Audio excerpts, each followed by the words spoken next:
we become so discouraged, and we have that feeling of nobody wants us. When you get sick, where do you turn to? He has stopped trying. He just lays down with his migraines. I have talked to the Doctors Association.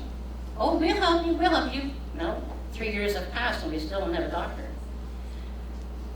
We had a doctor for about a year, and suddenly he just disappeared off the face of the earth. Nobody knows where he went. And the only people that have really helped us is Teresa Armstrong's office. We can't thank you enough for helping us. They made a lot of phone calls there. Your ladies that work in the office, we can't thank you enough. There was so many people that we have reached out to as wanted to help, and they just couldn't. There's no place to send you. My husband stays home, and I do the traveling. And I dragged myself in and out of the van. I took my dog with me one day for company, and the poor thing, he got car sick and threw up all over the seat. That made me feel really bad, but I had gone from one clinic to one clinic to one clinic, and I was getting tired. And I sat on the edge of the curb and cried in the middle of the parking lot.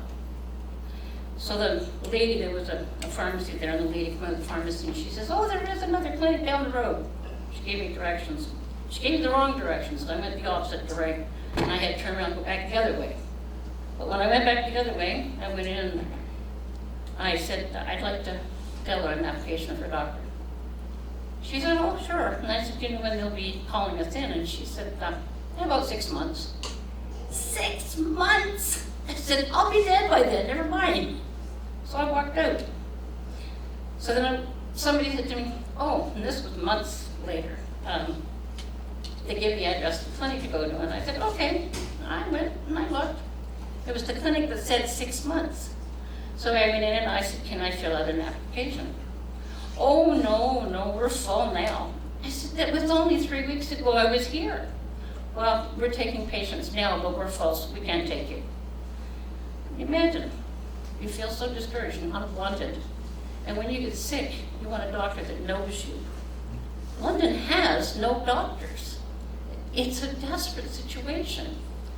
East side London, it's the worst. The clinics there are open short hours.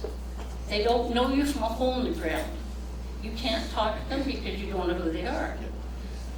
I've talked to a few quacks. They're a little wacky doodle, and you think, gee, I'm putting myself in your hands.